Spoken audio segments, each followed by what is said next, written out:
Good morning. Welcome to the Windsor Star News Cafe. I'm Don McArthur here with Dylan Kristy, and he's running in Windsor's Ward 9, Ryan Sprague. Thanks for having me, guys. Back again. There you go. Yeah. Well, Ryan was one of the candidates that came in during our technical difficulty day, so we lost his interview, but we're happy to have him back. Thank you so much for coming back. Yep. So what they missed, can you tell us a little bit about yourself and what you're hearing at the doors? Born and raised in Windsor, reside in Ward 9. Pretty much what I'm hearing at the doors is we're happy with the big ticket items that have happened, and if they're not happy, they're here, so we have to deal with them. And now it's time to focus on infrastructure, as in roads, sewers, things like that. No more basement flooding in the ward.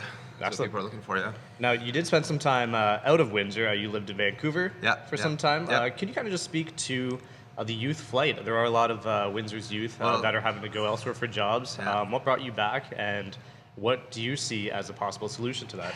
Well, you know, what brought me back is my love of Windsor. My family's growing here. And if I'm going to be here, I'm going to try my best to be part of the change. And I think a good way to, you know, grow the future is focus on the young minds right now. Like the kids graduating from the Odette School. One of the things is the incubator at the University of Windsor, where they take kids, they try to build their business plan, get grants for them. And then they are also at the accelerator downtown, just on the street. And at the accelerator, it's all like-minded young people working on becoming members of the economy here. And from the accelerator, then they go to, you know, tax-paying commercial businesses. And that's what we need here in this city, is focus on the young minds. I know they did look for an $80,000 grant within the last year from the city, and that never happened. And you know, if I was elected councillor, I'd really like to see that happen.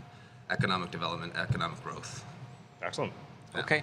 Well, Ward 9 is it's a sprawling ward. It's got the airport. It's got the big box. It's kind of disconnected in some respects, but you have an idea to sort of bring people together in Ward 9. Yeah. Ward 9 is geographically the biggest ward in the city, and we have no community center.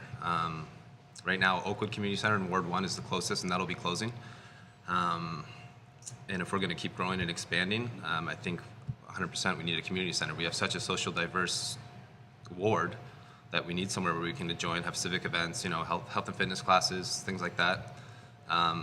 There has never been a motion put forward. I mean, I know that there's other candidates and councillors that have said that they would like to see this done, but you know, I would advocate with everything I have to make sure a motion at least gets put forward for a community center in Ward 9. Okay, speaking of Ward 1, isn't that one of the things that differentiates yourself and the incumbent, Hilary Payne?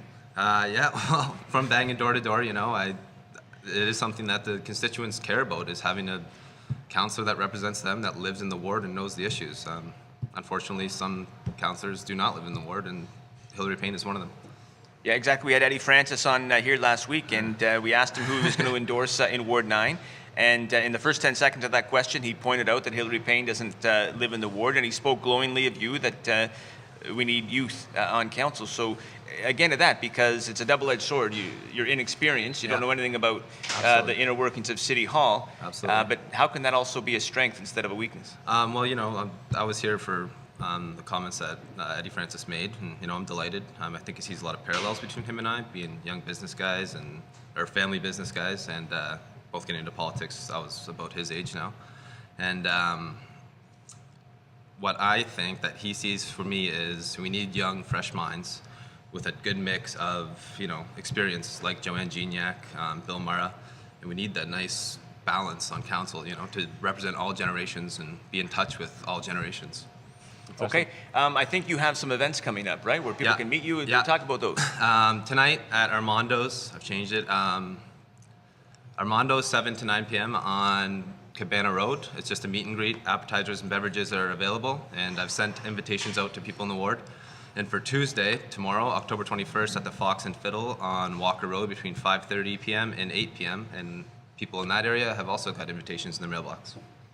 Perfect. All right. Well, is there anything else that you'd like to say to the, residents in your ward? Yeah, absolutely. You know, I'm a hard worker, born and raised in the ward. I know your issues. I know all the issues in the area.